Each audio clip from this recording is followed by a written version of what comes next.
Halo bro, assalamualaikum warahmatullahi wabarakatuh. Dan jumpa lagi sama saya Samudin di Karisma Channel tentunya.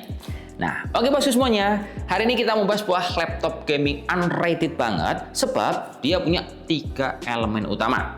Yang pertama harganya masih murah, nomor 2 speknya mewah, dan ketiga layarnya touchscreen bolong. Dan here we go, Advan Pixuarte yang layak untuk dibungkus. Tapi kita tetap harus tahu bro, bahwa laptop ini di samping dia layak, ada juga minus yang perlu untuk kita pertimbangkan. Nah, kalau kita bedah bro ya, pembahasan laptop ini kita harus mulai dari harganya dulu. Semisal kita punya budget di angka 10-11 juta rupiah, otomatis kalau tolak ukurnya laptop gaming di semua merek itu udah nggak ada yang semurah ini. Teman-teman bisa cek lah di berbagai marketplace, di semua merek, entah brand inter atau lokal, rata-rata harganya udah di atas 13-15 juta rupiah. Nah ini harganya masih 10-11 bro, menurut saya cukup worth it untuk kalian bungkus. Terus di elemen kedua, laptop ini punya spek mewah dengan dapur pacu Ryzen 7 8000 series dan VGA-nya dia ada bawaan Radeon 780M yang VRAM-nya ini bisa kita tingkatkan hingga di angka 8GB. Alhasil bro ya, apapun kebutuhan teman-teman, semisal untuk render ataupun bermain game, performanya itu lebih kenceng dibandingkan kalau teman-teman beli laptop serupa yang VGA-nya hanya menggunakan VGA Intel UHD grafis. Tapi kalau ada yang tanya, semisal ini kita compare sama RTX 3000, ya tetap nggak musuh bolo, karena RTX 3000 speknya lebih tinggi dibandingkan Radeon bawaan dari processor seperti ini. Lanjut ke elemen ketiga, kalau kita nyari shot layar, menurut saya layar laptop ini dia akan sangat multifungsi.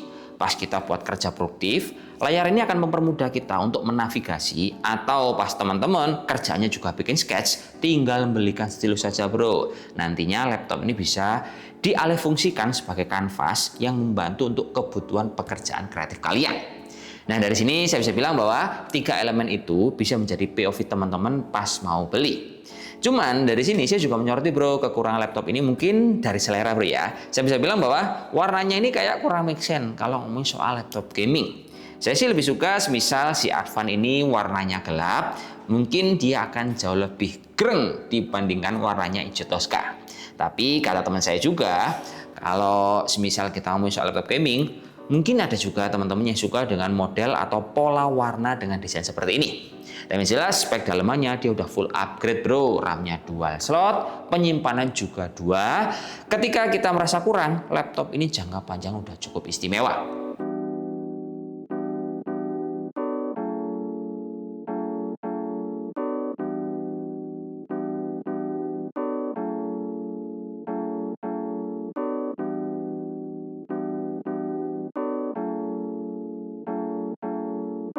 Secara fungsi, menurut saya laptop ini desainnya bagus, nyaman untuk dibawa-bawa. Sebab bro ya, yang pertama yang pasti laptop ini punya bobot yang termasuk ringan, pas ditimbang hanya di angka 1,9 kg. Yang menurut saya ini lebih nyaman dibawa dibandingkan laptop gaming yang bobotnya di atas 2 kg. Tipisnya juga nyaman, terus terlepas warnanya saya kurang serp bro ya, tapi sebenarnya laptop ini punya bahan bagus. Covernya berbahan dari aluminium. Di bagian sisi yang lain, contohnya palm rest ataupun di bagian cover bawah, laptop ini berbahan dari plastik ABS. Kemudian di bagian belakang ini kalau kita perhatikan bro ya, dia punya keistimewaan, yaitu dia punya warna lampu yang bisa kita nyalakan atau matikan lewat tombol Fn atau spasi. Kelihatannya keren bro ya, karena di bagian belakang ini di exhaust sekaligus hiasan.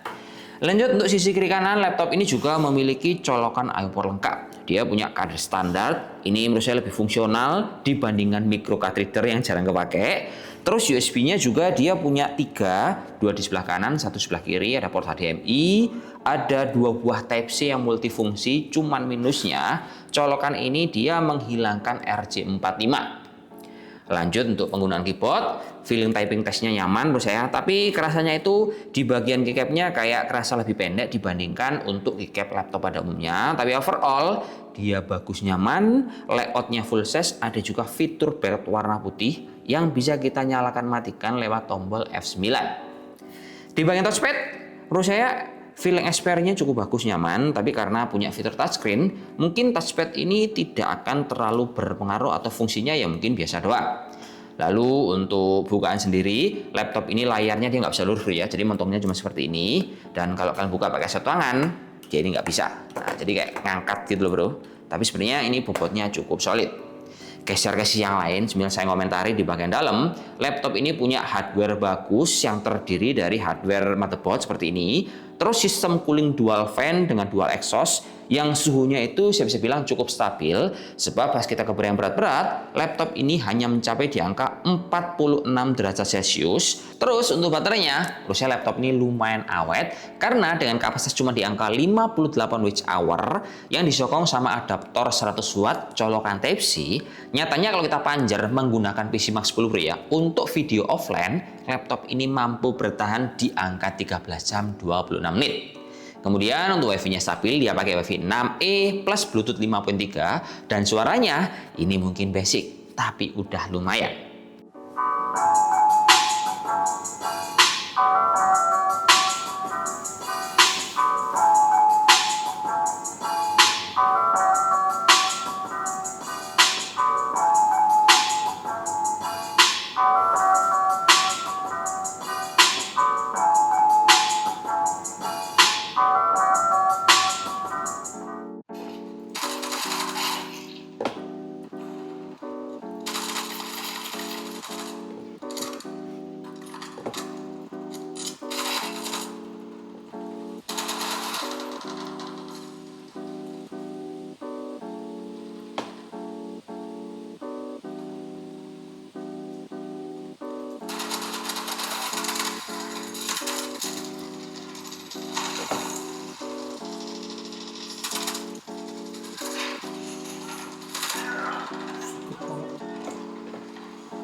Lanjut kawan, kita akan masuk ke segmen mendang-mending. Nah, seperti biasa, kita akan compare Pixware ini versus kompetitor dan kita udah ngumpulin dua yang paling dekat. Satu punya Axio, yang satu punyanya si Tecno dengan tipe detailnya seperti ini. Nah, kalau Axio tipenya adalah Hype 7 MDX 8-2 yang memiliki ukuran layar 14 in, kelebihannya dual fan, tapi RAM-nya kesolder dan harganya mulai di angka 10,9 juta rupiah. Terus kedua, ada Tecno Megabook K14 SFA yang memiliki RAM kesolder juga, dia single fan. Nah dari sini kalau kita compare bro ya, menangnya si Advan dia jelas pada ukuran layar lebih gede, 15,6 inch, terus udah bisa touchscreen juga, plus laptop ini full upgrade untuk jangka panjang. Jadi kalau kalian mendapatkan performa bagus, enak untuk software berat hingga main game, di budget 10-11 boleh banget laptop ini dijadikan pilihan utama kalian. Ya, situ aja bro ya. Saya dulu. Wassalamualaikum warahmatullahi wabarakatuh dan salam jos. Semoga bermanfaat. Oke? Mantap.